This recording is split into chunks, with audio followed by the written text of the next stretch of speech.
আচ্ছা, চাষি ভালো আছে? আছে তোমারটার মতো। তা পেঁপো গাছের খাইতে মাইর দাও তো। আমি না দিলে তুমি এসে দিয়ে দাও। মনে হচ্ছে পেঁপো গাছ গাজা টাজা খায়। দেখো বাড়ছেই না। আর কিটা কষ্ট পেবো গাছ বাঁচছে না, এই যে তোমার হাইট আর আমার গাছের হাইট চেক করে দেখো দিন কিটা বেশি বল। ওই তো এ দেখো মোটামুটি আমার এ দেখো আমি দেখো দিন কি সুন্দর মোটা আছি। তোমার বডি টুক আর এর বডি টুক দেখো দিন। তোমার বডি আর আমার ওই গাছের বডি চেক করো। না ওইটাই হালকা একটু মোটা হয়েছে। তা কি খাইতে মাইর দাও না, মানে পানি মানে কিচ্ছু দাও। এই তো মার খেয়ে যাবে না কদিন পরে। পেবো গাছে চেক করে দেখো তোমার চেয়ে বেশি পানি বেরোবে। তা থাকতে পারে। হ্যান্ডেল মেরে মেরে সব বেরিয়ে গেছে তো।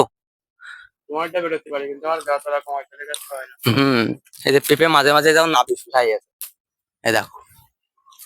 তোমার গাছের পেবোটা ফেললে কি জন্য? ওই তো একটা পেঁপোর দাম দিয়ে দিবা না আমি। এটা পেবোর দাম কত তুমি জানো? কত? 25 রিয়াল। কার মারতে দিয়ে না মানুষের। আমরা অফার